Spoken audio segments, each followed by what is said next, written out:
ओम श्री वेद पुरुषाय नमः। नमस्कार। क्लास नंबर 519 श्रीमद् भगवद गीता जी शंकराचार्य जी के भाष्य के अनुसार आरंभ किया जाता है। ओम श्री सीता रामचंद्राभ्याम नमः। नमो गुरुभ्यः। ओम अथ काल देवता श्री विक्रमी संवत् 2082 ज्येष्ठ शुक्ल पक्षः नवमी बुधवारः उत्तर फाल्गुनी नक्षत्रम उत्तरायणम ग्रीष्म ऋतुः। ओम तत्सत् श्री शंकराचार्याय गुरवे नमः। कायेन मनसा बुद्ध्या केवलैरिन्द्रियैरपि योगिनः कर्म कुर्वन्ति संगम त्यक्त्वात्मशुद्धये। अध्याय नंबर 5 और श्लोक नंबर 11। पुस्तक है गीता प्रेस गोरखपुर, बुक नंबर 10, शंकराचार्य जी के भाष्य वाली भगवद गीता जी। अच्छा जी, तो कल हमने एक बहुत ही महत्वपूर्ण बड़ा गहरा विषय लिया जो था स्त्री स्वभाव, और पूरा भारत इस टॉपिक को लेके रो रहा है कि क्यों कहीं पर ऐसा कह दिया जाता है कि स्त्री जो है, स्त्री स्वभाव अनर्थकारी है। तो कल हमने देखा कि कैसे वो जो स्त्री स्वभाव है वो किसको कहा जा रहा है। वो भगवान की दो प्रकृतियां कैसे एक परम सत्य है, और अज्ञान के कारण उसमें दो प्रकृतियां आ जाती हैं। दो प्रकृतियां का माने दो स्वभाव आ जाते हैं। कैसे आ जाते हैं? सत्य चिद्रूप आत्मा केवल सत्यम, लेकिन अज्ञान से देखते हैं तो उसमें एक प्रतीति आ जाती है। ये सर्वत्र पूरे विश्व में सबको पता है। अगर हम किसी वस्तु को नहीं जानते हैं, अज्ञान के कारण उसमें एक विपरीत ग्रहण, एक मिस्टेक आता है, और जब तक हम उस मिस्टेक को बाधित नहीं कर लेते हैं, करेक्ट नहीं कर लेते हैं, तब तक हम मिस्टेक को ही सत्य समझते हैं। ये हमारा बेसिस है। तो दो नेचर्स, दो स्वभाव कैसे आ गए? एक हुआ, एक स्वभाव हो जाएगा प्रकाशक और दूसरा स्वभाव हो जाएगा प्रकाशित। कैसे? सत्य, जो सत्य है, जब उसके अंदर नाम रूप आ गए तो वो प्रतीति जो है वो प्रकाश, उसको अस्तित्वम चाहिए, सत्य का अस्तित्वम उसको मिल जाएगा। जैसे रस्सी में सांप की प्रतीति आई तो रस्सी को सत्य, रस्सी का सांप को, सांप प्रतीति को रस्सी का अस्तित्व मिल गया। लेकिन यहां पर रस्सी जड़ है लेकिन आत्मा चेतन है। तो आत्मा केवल इस सारे जगत को अस्तित्व ही नहीं देता, बल्कि इस सारे जगत को प्रकाशक, जगत का प्रकाशक भी कहलाता है। जगत को धारण करने वाला आत्मा कहलाता है। तो सारा जगत जो है वो आत्मा का देह बन जाता है। इस प्रकार हमारे पास दो स्वभाव आ जाते हैं, एक देह और एक देही। ठीक है? जहां पर ना देही देह भेद नहीं था, केवल चिद्रूप आत्मा थी। ये बात समझ में आई? कैसे अज्ञान द्वैतम को पैदा कर देता है। द्वैतम माने डुअलिटी, भेद। तो देही और देह, ये जो देही स्वभाव है इसको पुरुष स्वभाव कहते हैं। ये धर्म में स्वतंत्र स्वभाव है, और जो देह स्वभाव है उसको हम स्त्री स्वभाव कहते हैं। ये धर्म में परतंत्र स्वभाव है। ये धर्म में स्वतंत्र नहीं होना चाहिए। इतना आप समझते हैं कि स्त्री जो है देह का स्वभाव धर्म में परतंत्र, स्वतंत्र नहीं होना चाहिए, और पुरुष का स्वभाव, आत्मा का स्वभाव धर्म में स्वतंत्र होना चाहिए। तो ये ही कर्म योग का उद्देश्य है कि कैसे हम अपनी आत्मा को स्वतंत्र कर दें और देह को परतंत्र कर दें, देह को पूरी तरह से आत्मा के अधीन कर दें और देही को, आत्मा को पूरी तरह से स्वतंत्र कर दें। यह आपको समझ में आ रहा है? इसलिए पुरुष, आत्मा, देही धर्म में स्वतंत्र होना चाहिए, और स्त्री अर्थात अनात्मा अर्थात देह धर्म में परतंत्र होनी चाहिए। तो ये जो बेसिक स्त्री और पुरुष का स्वभाव है, ये ही मॉडर्न नए भारत को रुला रहा है। नया भारत को विदेशी, ये जो सब बराबर हैं, स्त्री पुरुष बराबर हैं, उनमें कोई भेद नहीं है, स्त्री और पुरुष दोनों स्वतंत्र हैं अपना निर्णय लेने के लिए, वोट देने में बराबर हैं, हर चीज में बराबर हैं। ये एक बात गलत है कि पुरुष की स्वतंत्रता होगी और स्त्री की परतंत्रता होगी। अब ये बात तो ठीक है बाजार में, वहां ये बात ठीक है जहां पर पुरुष जो है वो एक रावण है और स्त्री एक शूर्पणखा है। तो वहां पर ऐसा कैसे कह सकते हैं कि रावण की बात चलेगी और शूर्पणखा की नहीं चलेगी? तब तो यही कहना पड़ेगा कि रावण भी कामी उतना है तो फिर स्त्री भी कामी हो। स्त्री रावण की, शूर्पणखा रावण की दासी क्यों बने? दो कामुक राक्षसों में कोई भी किसी का दास नहीं होना चाहिए। सब राक्षसों को स्वतंत्रता होनी चाहिए क्योंकि वो बराबर हैं, वो दोनों धर्म कर ही नहीं रहे। तो दोनों राक्षसों को अधिकार है कि वो इस पृथ्वी को पूरी तरह अपनी आज़ादी से खाएं, ठीक है, और यही जीवन का उद्देश्य है। लेकिन अगर हम ये विचार करने लगते हैं कि हमें राक्षस बना कौन रहा है, तो हमें देखना पड़ता है कि ये जिसको हम रावण या शूर्पणखा कह रहे हैं, इसके अंदर ही देही और देह का विभाजन है। देही जो है वो भगवान का शुद्ध स्वरूप है और देह माया है।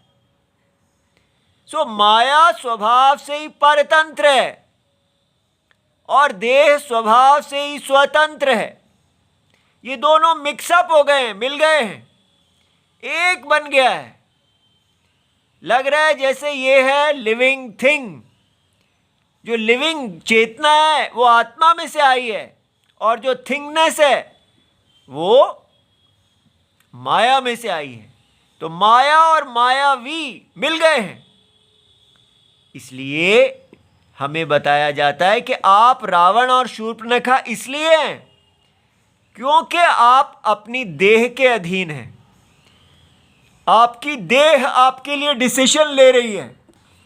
देह को डिसीजन, आत्मा का निर्णय सुनना चाहिए। देह आज्ञा पालन के लिए है, देह आज्ञा देने के लिए नहीं है। इसीलिए आप रावण हैं, इसीलिए आप शूर्पणखा हैं।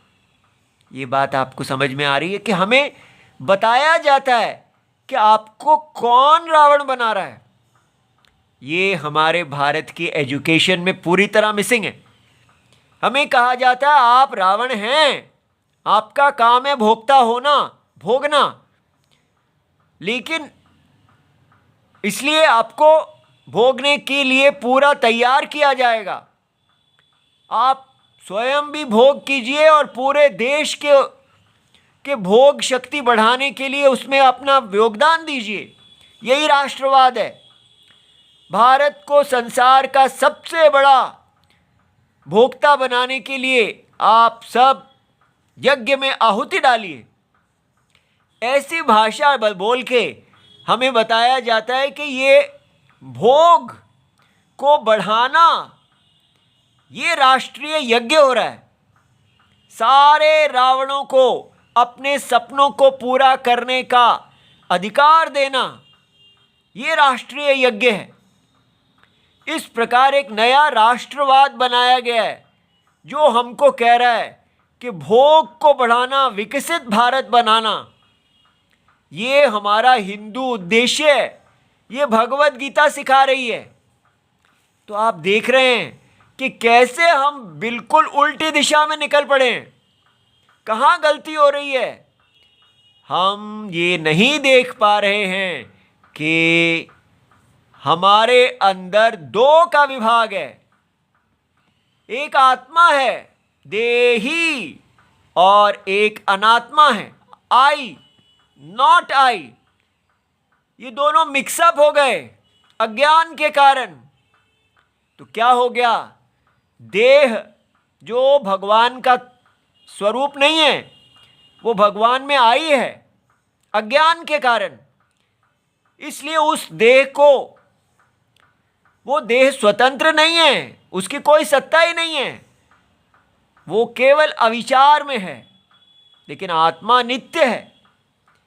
तो इसलिए जब रावण ये देखते हैं कि अरे मैं तो भोक्ता इसलिए बना हुआ हूं क्योंकि मैं अपनी आत्मा की नहीं सुन रहा हूं, मैं अपने आप को देह समझ रहा हूं।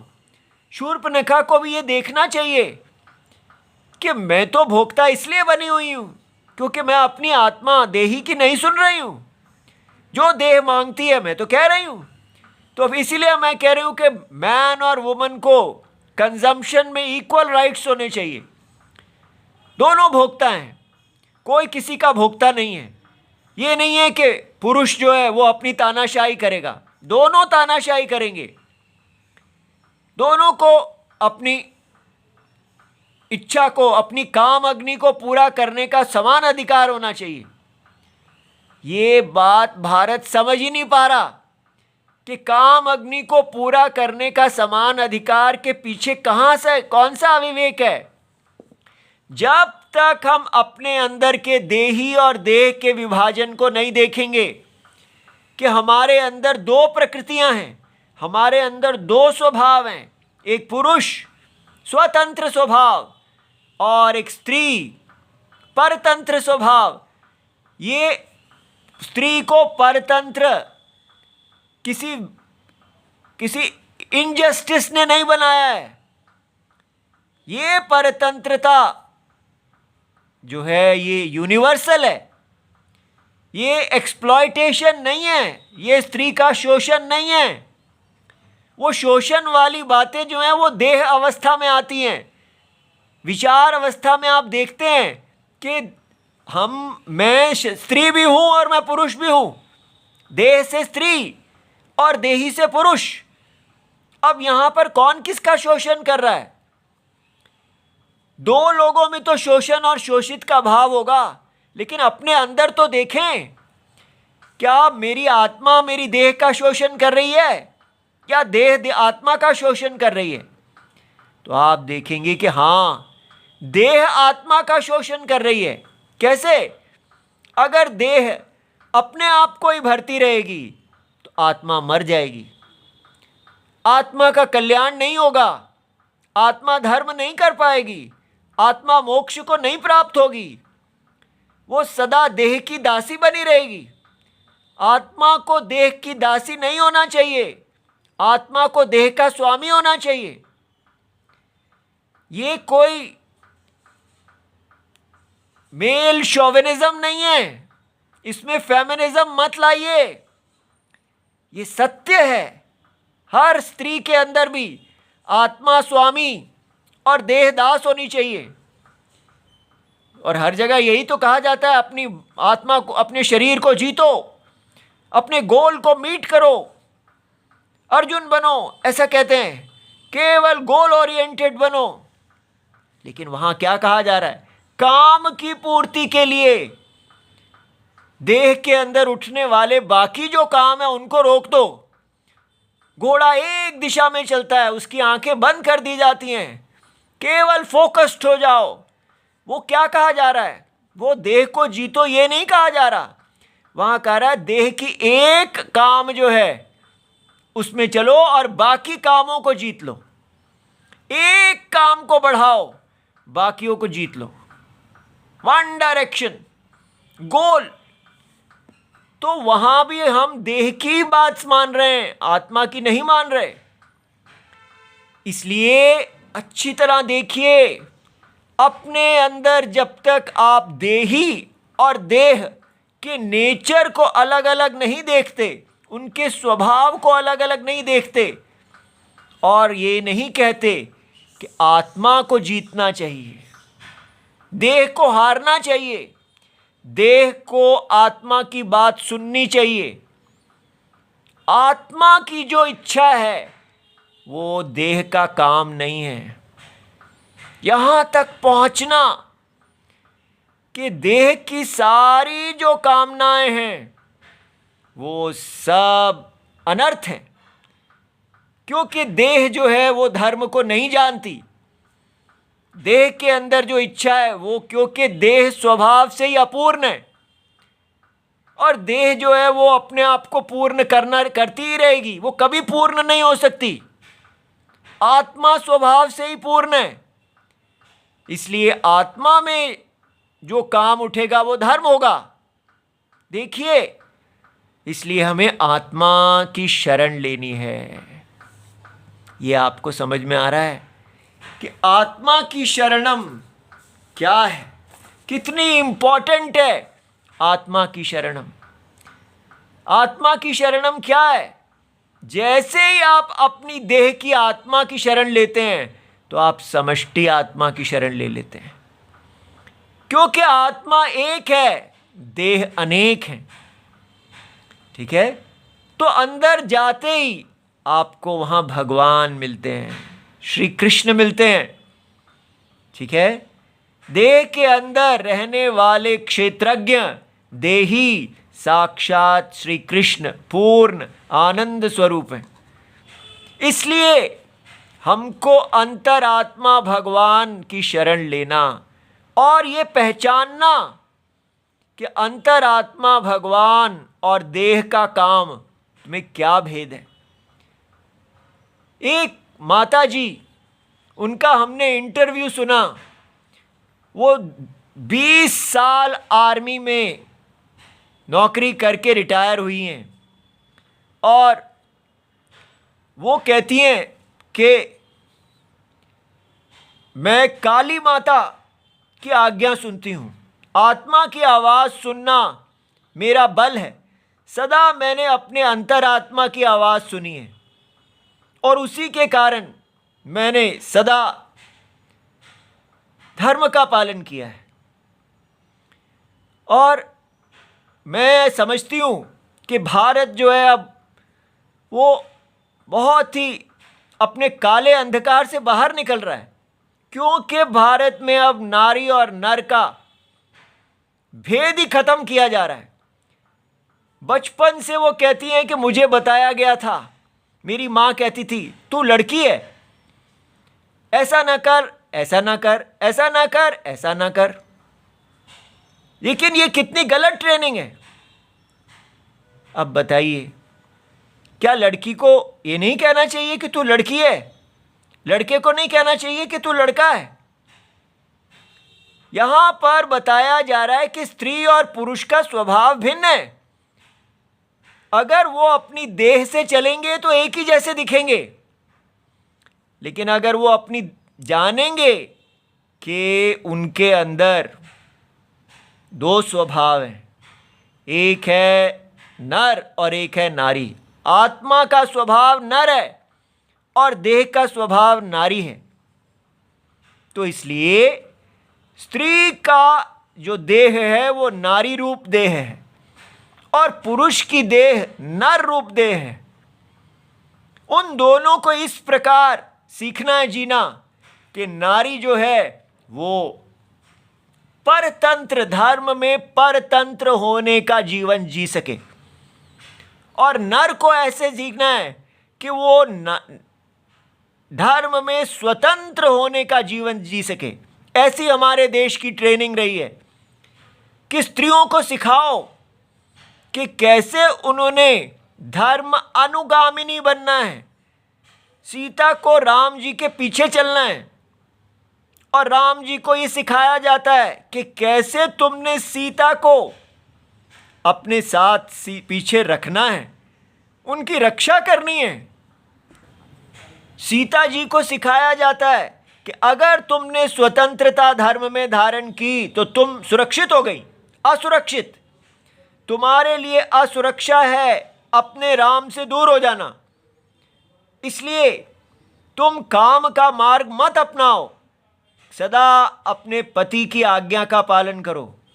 और पति को कहा जाता है आप अपने काम का मार्ग मत अपनाओ, सदा अपने अंतरात्मा जगत की आत्मा की आज्ञा का पालन करो। तो फिर ऐसा क्यों नहीं कहते, दोनों को ही कह दें जगत की आत्मा की आज्ञा का पालन करो।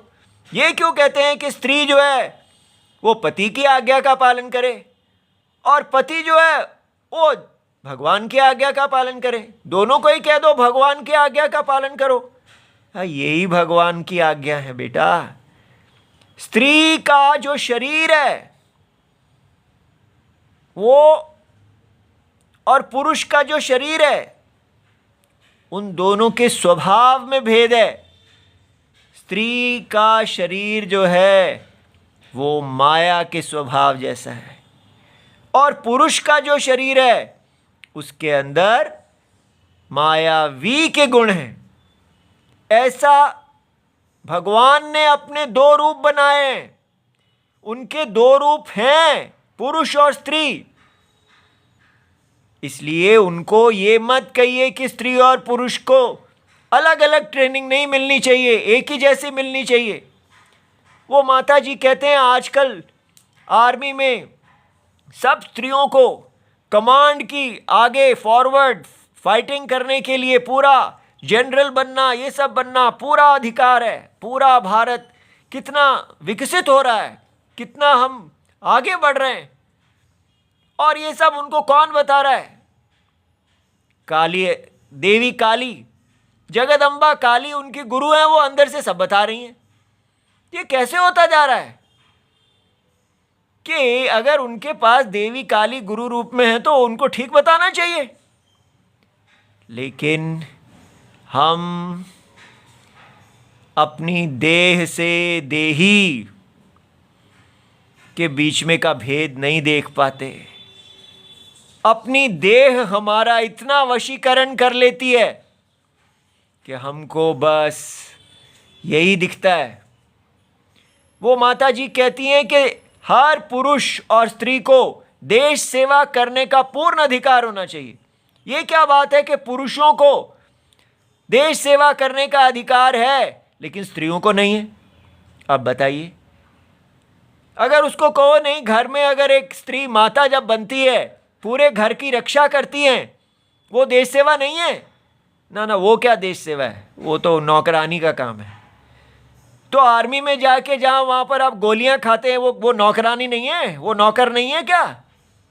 वो भी तो मरना पड़ता है, उसमें कौन सा ग्लैमर है? कोई भी काम जब आप करने बैठते हैं तो कोई ग्लैमर नहीं रहता, वहाँ पर मरना पड़ता है, सबको मरना पड़ता है, चाहे घर में बर्तन मांज रहे हो या आर्मी में गोलियां चला रहे हो। लेकिन हम बस अपने नशे में, कामुकता में वो करना चाहते हैं जो मन कहे। इसलिए इस मन की दास्ता से बाहर निकलना, अपने स्त्री स्वभाव को जीतना और पुरुष स्वभाव को जिताना, स्त्री स्वभाव पुरुष स्वभाव में समर्पण करे, ये बहुत मुश्किल काम है। और ये जो उल्टा फेमिनिज्म इत्यादि इक्वालिटीज़म जो चल पड़ा है, कंज्यूमरिज्म, जो सारा कह रहा है कि हिंदुइज्म में दोष ही सबसे बड़ा ये है कि स्त्री को पतिव्रता बनने के लिए कहा जा रहा है। इसलिए आपको ये मॉडर्न आइडियाज से बाहर निकलना का एक ही उपाय है, क्योंकि काली माता का शरण लेते हैं, भगवान की शरण लेते हैं, राम जी की शरण लेते हैं, तो भी वही हालत है। तो आपको देखना है कि मैं किसकी शरण ले रहा हूँ। भगवान का नाम लेके कहीं मैं उसी चक्कर में तो नहीं पड़ा हुआ। रावण जैसा शंकर भक्त कोई नहीं था, लेकिन फिर भी उन्होंने धर्म विरुद्ध कार्य ही किया। वो अपनी कामना के लिए ही शंकर भक्ति करते रहे। शंकर जी ने उनको धर्म नहीं सिखा पाए, इसलिए सावधान रहें। देखिए इस श्लोक में जो कहा गया है, आप इतनी सारे लेक्चर में 25 मिनट का तो लेक्चर ही कर दिया, अब भाष्य का पढ़ेंगे। अब देखिए ये कितना अच्छा समझ में आएगा। कायेन देहेन मनसा, ठीक है, तो काया क्या है? देह। मन के द्वारा, बुद्धि के द्वारा, बुद्ध्या च केवलैहि, तो केवलैहि का मतलब क्या है? ममत्व वर्जितैहि, ये है ममत्वम, मैं, मेरा, मेरे लिए। ये वो कह रहे हैं कि आप अपनी देह के दास मत बनिए। देह कहेगी मेरी, मेरे लिए, ये देह आप नहीं है। आपका ममत्व, अहम भाव कहाँ है? देही में। मैं देही हूं, मैं देह नहीं हूं। और जब आप देही होंगे तो क्या हो जाएंगे? ईश्वर, ईश्वर हो जाएंगे। जैसे ही आप इससे ममत्व, अहम भाव छोड़ा तो अंदर कौन मिला? भगवान नारायण। अहम भाव आपका ईश्वर में ट्रांसफर हो गया। ईश्वराय व कर्म करोमि, मैं देह के लिए काम नहीं कर रहा, मैं ईश्वर के लिए कर रहा हूं। ठीक है, इसको राष्ट्र नहीं बनाना, राष्ट्राय करोमि नहीं करना, ईश्वराय करोमि। राष्ट्र जो है वो देह ही है। आत्मा के लिए कर्म कर रहा हूं, ना मम फलाय, इसलिए मेरा इसमें कोई स्वार्थ नहीं है, क्योंकि मैं तो जगत की आत्मा हूं, भगवान नारायण से अनन्य हूं। इति ममत्व बुद्धि शून्य ही, ममत्व बुद्धि को, मम माने मेरा, ये देह मेरा है, ऐसा कुछ नहीं है। ये देह आपका नहीं है, आप आत्मा हैं। ये देह केवल अविद्या में एक कल्पना है। जैसे स्वप्न का देह आपका नहीं है, आप स्वप्न की आत्मा हैं, वो आप में कल्पना है, आपने धारण की हुई है। इसलिए देह की दास्ता करने की कोई आवश्यकता नहीं है। आप देह से असंग हैं। देह में कितने भी वेग आए आप उनको सह सकते हैं। केवल जो धर्म है वो कीजिए। धर्म का ज्ञान कहाँ से मिलेगा? अंतरात्मा। जब आप अपने काम वेग, देह के वेगों को सह लेंगे तो आप अंतरात्मा के धर्म को देखेंगे, शास्त्र से देखेंगे, शुद्ध बुद्धि से देखेंगे। तो इंद्रिय ही अपि, यहाँ 4 चीजें, काया, मन, बुद्धि और इंद्री। भगवान कहते हैं इन सब के साथ केवल शब्द लगाना है। केवल शब्द, काया भी अपि प्रत्येकम संबध्यते, सबके साथ इनको जोड़ो। कहो केवल कायेन, केवल, केवल मन के साथ, केवल बुद्धि के साथ, केवल इंद्रिय ही। तो इससे क्या बनेगा? सर्व व्यापारेषु ममत्व, ममता वर्जनाय, माने कोई भी व्यापार आप कर रहे हैं उसमें कोई ममता नहीं है। ये कार्य जो हो रहा है ये केवल भगवान नारायण की जो जगत की आत्मा, जो असंग है, जो मायावी है, उसके लिए है। योगिनः कर्मिणः कर्म कुर्वन्ति, वो कर्म करते हैं। संगम त्यक्त्वा फल विषयम आत्मशुद्धये, वो आत्मशुद्धि के लिए कर्म करते हैं, अंतःकरण की शुद्धि के लिए। माने क्या कि जैसे ही वो इस प्रकार कर्म करते हैं तो वो जो स्त्री का उनके ऊपर पकड़ है, उनकी देह की जो पकड़ है वो टूटती है धीरे धीरे। ये एकदम तपस्या है, बहुत कठिन। इतने वेग उत्पन्न होंगे आपके शरीर के अंदर जो आपको ईश्वर के लिए कर्म नहीं करने देंगे। देह अपनी स्वामित्व को नहीं छोड़ेगी। ये स्त्री पुरुष की स्वामी बनना ही चाहेगी, लेकिन पुरुष को लगे रहना है और स्त्री को यज्ञ में लगाना है। कितना बड़ा तपस्या है। तस्मात् तत्रैव तव अधिकारः इति कुरु कर्म। इसलिए भगवान ने कहा, ए अर्जुन, आपका अधिकार इस तपस्या में है। तो ये अगर हम इक्वालिटी कर देंगे तो सारे पुरुष हिजड़े बन जाएंगे, सदा स्त्रियों के आगे नमस्कार करेंगे और सारी स्त्रियां शूर्पणखा बन जाएंगी। उनका पूरा स्वेच्छा का अधिकार होगा। ना स्त्रियों का सीतात्व बाहर आएगा और ना पुरुषों का रामवाद बाहर आएगा। सब बेकार हो जाएगा। अपने राम और सीता को बाहर निकालने के लिए सीता को पतिव्रता धर्म सिखाइए और राम को आत्मा का व्रतम, परमात्मा का दास्यम करना सिखाइए। ठीक है। ओम नमो भगवते वासुदेवाय। प्रणाम।